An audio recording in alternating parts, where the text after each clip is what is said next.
Welcome to Trendsgen everybody, and today with us we have Royal Enfield Classic 350, and this video is going to be about its ownership review because along with this we have its owner Mr. Rahul Panchal. He's my school friend, but it amazed me to think कि आज हम 9 साल बाद मिल रहे हैं school के बाद. So this video along with the ownership review is a reminder for you all to go text or call your friends and let them know that you miss them. और मिलने का प्लान बनाओ यार, मिलो, वरना काम के चक्कर में हम लोग ऐसे ही लगे रहते हैं बस. आज इससे मिलके मेरे को काफ़ी अच्छा लगा and I am glad that this common interest, this common love for bike has been able to unite us again. But do watch this video till the end, उसके बाद करना ये सब जो भी हमने बोला है. And if you are looking for a new bike, if you are planning to purchase a new bike and you are looking for options, you're checking out reviews on YouTube, let me tell you, ownership reviews are one of the best way in which you can figure out what bike suits you. So without further ado, let's get into this. Next up on screen is Mr. Rahul Panchal.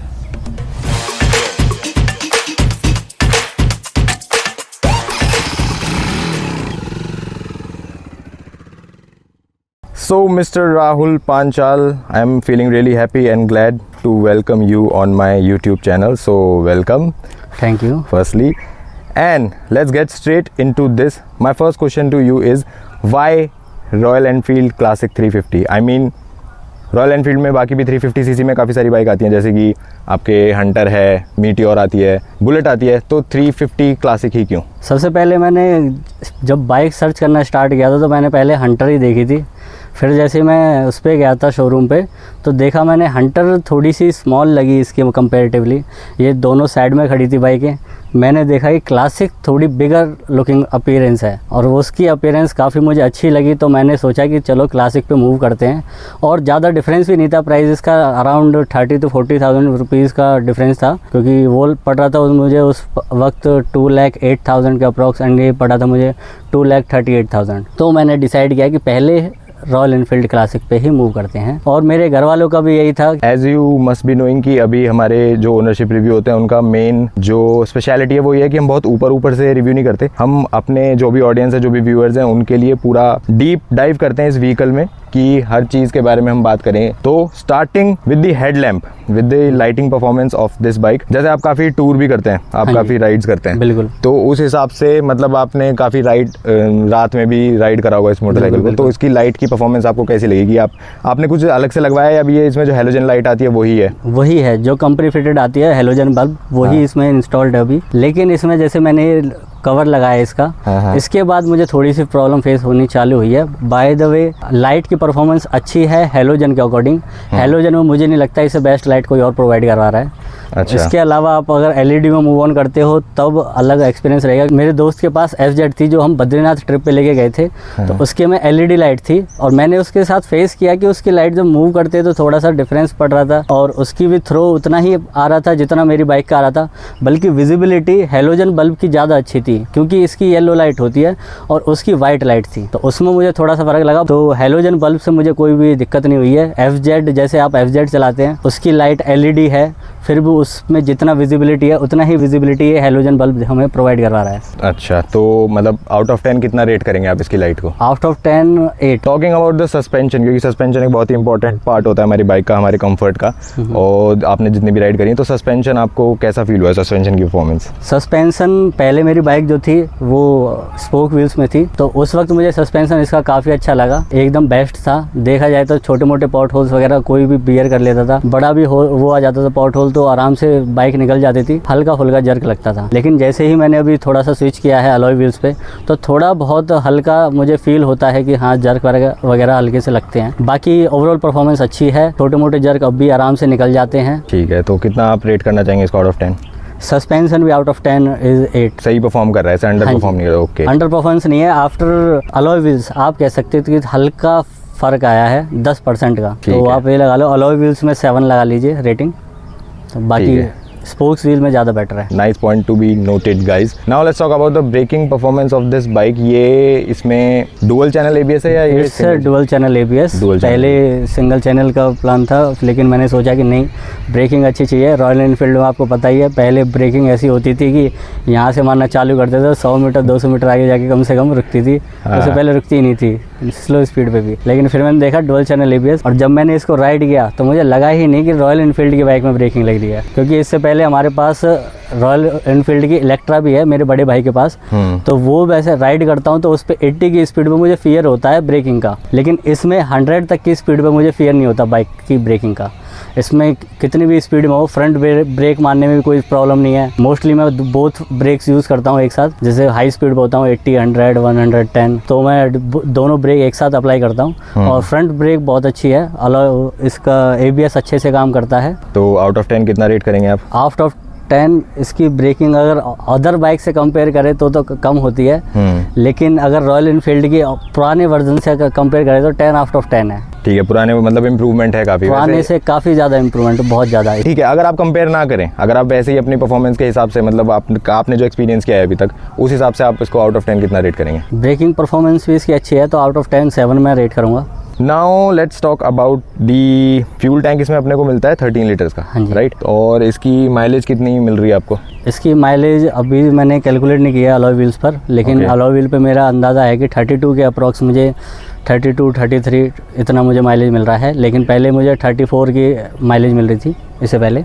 ठीक है, spokes wheel पे। Okay, तो ये आपकी city mileage है या मतलब जब हाईवे पे? ओवरऑल माइलेज है, उसमें सिटी मोस्टली वैसे सिटी इंक्लूडेड है, क्योंकि हाईवे पे मैंने देखा है कि अकॉर्डिंग टू स्पीड इसकी माइलेज चेंज हो जाती है।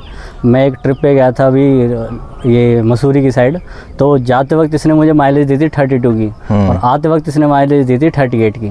मैं क्योंकि मैं फुल टैंक कराता हूँ, उसके बाद जब रिजर्व लगती है उसके बाद ही मैं दोबारा से फुल टैंक करवा के इसकी माइलेज टेस्ट करता हूँ। तो मैंने देखा कि जाते वक्त जो मैं लेके गया था वो अप्रॉक्सीमेट 110 की स्पीड मैंने एवरेज आउट करी थी, मतलब 110, 115 ऐसे ही मैं नॉर्मल क्रूज़ करके लेके गया था। आते वक्त मैं आया था तो 90 to 100 पे क्रूज़ करी थी मैंने। और इसमें जो इको मोड दिखाता है, जैसे इसमें शो करता है कि आपकी बाइक इको पे चल रही है या फिर ज़्यादा पेट्रोल यूज़ कर रही है, तो इको पे ये 95 की स्पीड तक ये इको शो करता है। तो माइलेज से मतलब जितनी मतलब पावरफुल ये बाइक है और जिस हिसाब से माइलेज दे रहा है उस हिसाब से आप सेटिस्फाइड हो या यू थिंक? बिल्कुल सेटिस्फाइड है इसके मामले में, तो बिल्कुल सेटिस्फाइड। क्योंकि अदर बाइक मैंने चेक करी थी इससे पहले, क्योंकि मेरा एडवेंचर का बहुत मन रहता है। हाँ। और ट्रैवलिंग का काफ़ी शौक है मुझे। हाँ। तो मैंने सोचा था कि बाइक ऐसी लेनी है जिस पे मैं लॉन्ग राइड कर सकूँ, ट्रैवल कर सकूँ, घूम फिर सकूँ। तो मैंने काफ़ी सारी बाइक्स चेक की थी, डोमिनार चेक करी थी और एक्सपल्स भी चेक करी थी, तो काफ़ी बाइक्स थी मेरी लिस्ट में। तो मैंने देखा कि उनकी परफॉर्मेंस उनका इंजन के अकॉर्डिंग और उनकी माइलेज बहुत कम थी। जैसे कि डोमिनार का आप देख सकते हो कि डोमिनार की माइलेज 30 क्रॉस नहीं कर पाती जल्दी से, उसकी 25 to 30 है। बट जैसे होंडा की हाइनेस है, हाँ जी, होंडा की हाइनेस आराम से आपको मतलब उसका एवरेज 40 तक भी दे देती है, वो 38, 40, तो उसके हिसाब वो भी 350 सीसी है। हाँ जी, हाँ जी। तो मतलब उसका बेसिकली रॉयल एनफील्ड की जो 350 है वो डायरेक्ट कंपटीशन में आते हैं, होंडा हाइनेस 350 इन सब चीज़ें। तो उस हिसाब से आपको कुछ ऐसा लगता है कि नहीं यार कम माइलेज दे रहा है, या फिर यू आर सेटिस्फाइड कि हाँ यार रॉयल एनफील्ड का नाम है, उसका ट्रस्ट है? या सेटिस्फाइड है इसमें माइलेज के अकॉर्डिंग, तो हम बिल्कुल सेटिस्फाइड है, क्योंकि इतना फ़र्क नहीं पड़ता वैसे, क्योंकि 35 की माइलेज एक गुड माइलेज में मानता हूँ। आप कोई भी नॉर्मल बाइक अगर लेने जाते हो 150 सीसी 200 सीसी, आप मान लीजिए FZ से ही कंपेयर करते हैं, क्योंकि मैंने FZ रन करी है इसलिए मैं FZ का नाम ज़्यादा ले रहा हूँ। तो FZ की भी माइलेज 42, 45 के अकॉर्डिंग अप्रॉक्सीमेट आती है, और आप जब 350 सीसी का इंजन यूज़ कर रहे हो तो उसके अकॉर्डिंग अगर माइलेज देखी जाए 35, 33, तो वो बेस्ट माइलेज है उसके अकॉर्डिंग। इसके कंपैरिजन में जितनी भी बाइक्स आती है किसी की माइलेज उसकी 350 सीसी में इतनी माइलेज किसी की है ही नहीं। जितने भी आपकी कंपैरिजन में बाइक्स आते हैं, होंडा हाइनेस के मुझे पता नहीं था इतना कि माइलेज इतनी बेस्ट है, मुझे लगा कि दोनों का सेम ही माइलेज है, इतना अप्रोक्सिमेट मुझे पता नहीं है। बट ऐसे काफ़ी मतलब डिबेट होते रहते हैं online also, on YouTube also, कि हाइनेस और क्लासिक या बुलेट 350। बट हाँ, रॉयल एनफील्ड का एक ट्रस्ट है स्पेशली इंडिया में। काफ़ी सारी चीज़ें डिपेंड करती है। जब हम बाइक लेने जाते हैं तो काफ़ी लोगों का आपने देखा होगा कि उन्होंने बाइक ली, फिर उनके बाद उनकी कंप्लेंट्स आ रही है कि सर्विस सेंटर अवेलेबल नहीं है, हर जगह सर्विस अब प्रोवाइड नहीं होती है। तो मैंने देखा कि एक भरोसेमंद बाइक लेनी चाहिए, वो रॉयल एनफील्ड है, जिसका सर्विस आपको ऑल ओवर द वर्ल्ड हर जगह मिलता है। आप लद्दाख चले जाओगे तो सबसे ज़्यादा सर्विस आपको रॉयल एनफील्ड की अवेलेबल मिलेगी, और अदर बाइक की इतनी अवेलेबल नहीं होती जितनी फ्रिक्वेंटली इसकी अवेलेबल मिलती है। आप किसी भी लोकेशन पे चले जाओ, इसके शोरूम भी अवेलेबल होते हैं।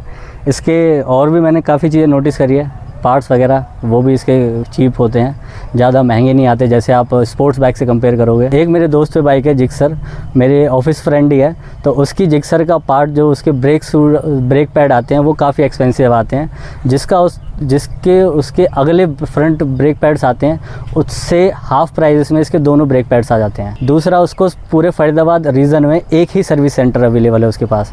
अगर वो ऑथराइज सर्विस सेंटर पे जाता है तो सिर्फ एक ही सर्विस सेंटर है। मैंने इसकी अब तक 4 सर्विस करवा लिए, 5 सर्विस अप्रॉक्स करवा लिए। सारी की सारी सर्विस मेरी अलग सर्विस सेंटर से हुई है। तो सर्विस सेंटर का एक्सपीरियंस कैसा रहा आपका? तो सर्विस सेंटर का एक्सपीरियंस मेरा अच्छा रहा है सभी सर्विस सेंटर्स पे? हाँ जी। कोई सर्विस सेंटर के एक्सपीरियंस को आप कितना रेट करोगे आउट ऑफ 10? सर्विस सेंटर का experience 10 out of 10। 10 out of 10 बिल्कुल। इसके कंपैरिजन में और कोई मुझे लगता नहीं है कोई इतना बेस्ट सर्विस प्रोवाइड करता है। बिल्कुल आपको टाइम टू टाइम आपको अपडेट मिलती रहेगी। आपकी जैसे ही बाइक इन होती है तो आपके पास मैसेज आ जाता है। Now let's talk about the gear shifts. इसकी जो गियर शिफ्टिंग है, मतलब मैंने बहुत ज़्यादा तो नहीं सुना, बट कुछ लोगों को मैंने स्पेशली रॉयल एनफील्ड क्लासिक के बारे में बोलते हुए सुना है कि गियर्स थोड़े फंसते हैं। क्या मतलब आपका कैसा एक्सपीरियंस रहा है उस चीज़ में? अब तक मेरा गियर फंसने का एक्सपीरियंस इसमें ऐसा कोई बुरा नहीं है। मतलब गियर स्मूथ है एकदम। रफली महीने 2 महीने में जाके कोई एक बार गलती से मैंने ही कम प्रेस किया हो तो ही वो गियर अटका है, नहीं तो गियर शिफ्टिंग हो जाती है। अगर मैंने लाइट भी प्रेस किया तो गियर शिफ्टिंग हो जाती है इसमें। ठीक है, out of 10 how will you rate the gear box? Gear box 9 out of 10। ठीक है, जो आपने जैसे बताया आप काफ़ी राइड्स करते हो, इस पर आप काफ़ी टूर करते हो, तो आप मसूरी जा रहे हो या बद्रीनाथ तक भी आप बाइक्स पे ट्रैवल कर रहे हो, तो मतलब काफ़ी लॉन्ग आवर्स के लिए आप राइड करते हो, तो इसका कंफर्ट कैसा है? आपका राइडिंग एक्सपीरियंस कैसा रहा है इस लॉन्ग ट्रिप्स में? लॉन्ग ट्रिप्स के अकॉर्डिंग राइडिंग एक्सपीरियंस अच्छा रहा है, लेकिन जैसे अगर ओल्डर वर्जन कंपेयर करते तो बेस्ट है इसका सिटिंग पोजीशन एंड सिटिंग, क्योंकि इसमें हाइट का भी मुझे कोई प्रॉब्लम नहीं होती। मेरी हाइट 5'8" है, तो इसमें बैठने में कोई प्रॉब्लम नहीं होती। मैं आराम से सेट कर पाता हूँ। पीछे की साइड थोड़ा सा होके बैठता हूँ मैं, क्योंकि पीछे की कुशनिंग थोड़ी सी अच्छी है आगे के कंपैरिजन में। जैसे शॉर्ट हाइट होते हैं तो वो थोड़ा सा आगे होके बैठते हैं, तो उसमें आपको फेस करने को मिलेगा कि सिटिंग पोजीशन के अकॉर्डिंग आपको फील हो रहा है कि थोड़ा सा बट में दर्द हो रहा है। तो लेकिन पीछे नहीं होता इतना, पीछे थोड़ा सा कुशनिंग एक्स्ट्रा है। अगर आप पीछे होकर ड्राइव करते हैं थोड़ा बहुत आपको लगेगा कि लॉन्ग राइड पर अगर आप चले जाते हैं तो 200-150 किलोमीटर 200 किलोमीटर जैसे होते हैं, तो थोड़ा सा स्टिफनेस इसमें आता है। लेकिन अगर आप लॉन्ग राइड के अकॉर्डिंग देखे जाए तो वैसे कंफर्टेबल है, ऐसे कोई दिक्कत नहीं होगी। लॉन्ग राइड आप कर सकते हैं। वैसे तो ये मतलब एक स्टैंडर्ड रेट्रो मोटरसाइकिल है, this it doesn't come under cruiser category, ना ये ऑफ रोड के लिए है बहुत ज़्यादा। ये स्टैंडर्ड रेट्रो मोटरसाइकिल है, तो सिंस आप काफ़ी इस पे पहाड़ों पे भी ट्रैवल करते हो तो आई एम श्योर आपने थोड़ी बहुत ऑफ रोडिंग भी करी है इस पे, तो उसका एक्सपीरियंस कैसा रहा? क्योंकि काफ़ी सारे लोग काफ़ी कंफ्यूज होते हैं कि उनको भी राइडिंग करने के लिए चाहिए होता है, उनको भी घूमने फिरने के लिए चाहिए होता है। सो ऑफ रोड एक एस्पेक्ट होता है दिमाग में कि ऑफ रोडिंग कैपेबिलिटी क्या है इस बाइक की, तो उस हिसाब से आप क्या सजेस्ट करना चाहोगे अपने एक्सपीरियंस के हिसाब से कि ऑफ रोडिंग में कितना सही है ये, कितना नहीं है? अगर आप सिर्फ ऑफ रोडिंग का सोचते हो तो ये बाइक आपके लिए नहीं है। आप एक्सपल्स की तरफ जाते हो, क्योंकि प्रॉपर ऑफ रोडिंग आपको एक्सपल्स प्रोवाइड करती है। वो एक अच्छी बाइक लगी मुझे ऑफ रोडिंग के मामले में, लॉन्ग ड्राइव के मामले में। लेकिन जैसे मैंने बोला कि ये ऑलराउंडर बाइक है। अगर आप रॉयल एनफील्ड पे जाते हो, ये आपको क्रूजिंग के लिए भी बेनिफिट करेगी, आपको ऑफ रोडिंग में भी बेनिफिट करेगी। तो ऑलराउंडर बाइक हम इसे कह सकते हैं। आपको माइलेज भी अच्छा देती है, पावर भी देती है। So let's talk about engine थोड़ा और ज़्यादा। 350 सीसी इसमें इंजन है, आप क्रूज़ करते हो इसको 80-100 आपकी एवरेज स्पीड रहती है, तो उसमें कैसा लगता है? मतलब कि अंडर परफॉर्म करता है या नहीं करता? मतलब आप सेटिस्फाइड हो उस चीज़ से, या काफ़ी बार होता है किसी को यार थोड़ी सी और पावर होती तो ज़्यादा सही रहता? अगर आप 100 की स्पीड तक इसको बाइक को लेके जाते हैं तो आपको लगेगा कि पावर इनफ है, कोई दिक्कत नहीं है। अगर आप हाई स्पीड पे चलाते हैं अबव 100 तो आपको लगेगा कि हाँ लैक ऑफ परफॉर्मेंस है, थोड़ा सा आपको इतनी पावर नहीं मिल पाती। 100 के बाद इसकी स्पीड बहुत धीरे धीरे स्लोली इसकी इंक्रीज़ होती है। आपको 120 तक ले जाने में बहुत स्ट्रगल करना पड़ता है। बहुत स्ट्रगल, मतलब 120 इसकी शायद हाईएस्ट स्पीड है। 120 इसकी हाईएस्ट स्पीड 120 है। जैसे कोई स्लो वगैरह आता है तो आप इजीली 120 कर जाते हैं, लेकिन अगर लॉन्ग रूट है, कोई प्लेन रोड है, तो उस पर आपको कम से कम आपको 5 मिनट लग जाएंगे 120 की स्पीड पे पहुंचने में। 110-115 आपकी इजीली पहुंच जाएगी। और शायद थोड़ा सा टायर प्रेशर का और अलॉय व्हील का भी फ़र्क पड़ता है इसमें, मैं बताऊँ तो। अगर आपका टायर प्रेशर अच्छा है तो आपकी 110-115 तक अच्छी स्पीड जाती है, 110 तक। उसके बाद आपकी स्ट्रगल करना चालू होता है। मगर अगर आप सोचते हैं कि आपको लॉन्ग राइड पे जाना है और 100 पे ही क्रूज़ करना है तो आपके लिए बेस्ट बाइक है ये। ठीक है, इंजन की रिफाइनमेंट जो है, ट्यूनिंग जो है, स्मूथनेस जो है, वाइब्रेशन बहुत ज़्यादा होती है, क्योंकि आई फील थोड़ी बहुत वाइब्रेशन यार होनी भी चाहिए। मतलब बिल्कुल भी ऐसा नहीं होना चाहिए कि आपको लग रहा है आप इलेक्ट्रिक मोटरसाइकिल चला रहे हो, थोड़ी बहुत वो थंप, स्पेशली रॉयल एनफील्ड में थोड़ी बहुत वाइब्रेशन होनी भी चाहिए, बट बहुत ज़्यादा भी नहीं होनी चाहिए। तो उस बैलेंस के बारे में what do you want to say to our viewers? नहीं, इंजन परफॉर्मेंस इसका अच्छा लगा मुझे, ऐसे कोई प्रॉब्लम इशू नहीं हुआ है। इंजन परफॉर्मेंस अच्छी है इसकी। अगर आप जैसे जाते हैं 100 की स्पीड पे, 80 की स्पीड पे, 80 की स्पीड तक तो आपको लगेगा ये बाइक चल ही नहीं रही है, बिल्कुल नॉर्मल चलती है विदाउट वाइब्रेशन। 80 to 100 के बाद बिल्कुल लिटिल आपको वो वाइब्रेशन फील होते हैं। अगर जैसे मैंने और बाइक पे भी ट्रैवल किया है तो अदर बाइक इसके कंपैरिजन में जो आते हैं उसमें वाइब्रेशन एक्स्ट्रा ये ज़्यादा ही होती हैं। 100 तक की स्पीड आपके लिए बेस्ट है इसमें। कितना रेट करना चाहेंगे आप इसके इंजन परफॉर्मेंस को? 8.5 out of 10। 8.5 out of 10। 3 best thing about royal Enfield classic. इसका अगर देखा जाए तो इस बाइक में मुझे जो पहली चीज़ लगती है वो इसकी साउंड लगती है। इसका जो बाइक चलाते में जो इसका थंप आता है वो अच्छा आता है। पहले इसका थोड़ा सा इतना अच्छा साउंड नहीं था, जो कंपनी फिटेड साइलेंसर आता था, लोग काफ़ी बाहर से इंस्टॉल करवा लेते हैं उसकी साउंड के लिए, लेकिन जो अब फ़िलहाल जो कंपनी से आ रहा है इसकी साउंड बहुत अच्छी है और टाइम टू टाइम इसकी इंक्रीज़ भी हुई है। मैंने देखा है कि जब स्टार्टिंग में आया था तो इतनी साउंड नहीं करता था, लेकिन अब 1 साल के बाद थोड़ा बेटर साउंड, अच्छा साउंड करता है। दूसरा इसका रोड प्रेजेंस, जैसे आप रोड पे चलते हैं तो लोग देखते हैं कि हाँ कि इसका रोड प्रेजेंस काफ़ी अच्छा है। बाकी लॉन्ग राइड के लिए बहुत अच्छी लगी मुझे, कंफर्टेबल है, सिटिंग पोजीशन अच्छी है, बाइक चलाने में बिल्कुल भी ऐसा नहीं लगता कि आप हार्डली मूव कर रहे हैं या फिर स्ट्रगल कर रहे हैं बाइक चलाने में। बिल्कुल इजीली क्रूज़ करती है। 80 to 100 पे चलाने के लिए सबसे बेस्ट बाइक है। और 3 चीज़ ऐसी जो आपको पसंद नहीं है इस बाइक के बारे में, मतलब कि you feel company could have worked on this? Headlight, आप इसमें LED पे भी स्विच कर सकते हैं, आगे की लाइट। दूसरा ये है कि सबसे मेरा जो बड़ा इशू था वो था मेरा स्पोक्स व्हील का, जो मैंने आज तक अभी हर किसी भी बाइक में आप स्पोक व्हील होंगे वो इतना फेस नहीं करता होगा जितना रॉयल एनफील्ड वाला स्पोक व्हील में फेस करेगा रिबॉन में। क्योंकि मैंने जब से बाइक ली थी तब इसमें कोई दिक्कत नहीं थी। जैसे मुझे 1 साल हुआ तो इसमें पंचर की प्रॉब्लम आनी चालू हुई।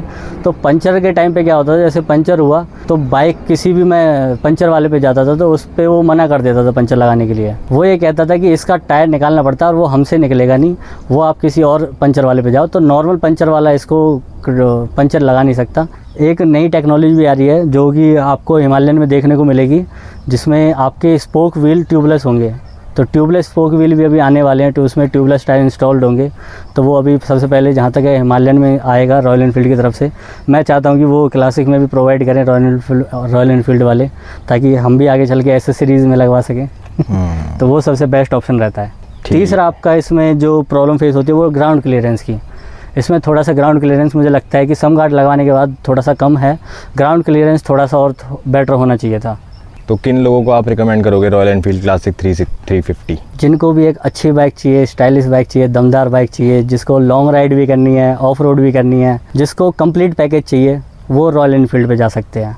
ये एक देखा जाए तो, अगर हम देखा जाए तो बजट में कह सकते हैं, बजट में एक बड़ी बाइक है, 350cc इंजन, और उसके साथ आपको रोड प्रेजेंस काफ़ी अच्छी मिलती है, नाम है, और इसका सर्विस सेंटर आपको ऑल ओवर द वर्ल्ड मिलते हैं। आपने कभी भी देख लेना, बाहर भी आप, अगर आप इंडिया के बाहर भी जाओगे तो भी वहाँ पे आप इसको सर्विस अच्छी मिलेगी आपको। ऑल ओवर द इंडिया आपको हर कोने कोने में मिलेगी। आप चाहे लद्दाख चले जाएं या कन्याकुमारी चले जाएं, आपको इसकी सर्विस अच्छी मिलेगी। तो सबसे बड़ा पॉइंट ये है आपका। So I think that's pretty much it for the ownership review of Royal Enfield Classic 350 by one and only Mr. Rahul Panchal. I hope आप सबको ये वीडियो पसंद आया हो, and if you like this video, subscribe this channel because we will be uploading more of such content to help you guys to make wise decisions. Until next time, keep riding, be safe.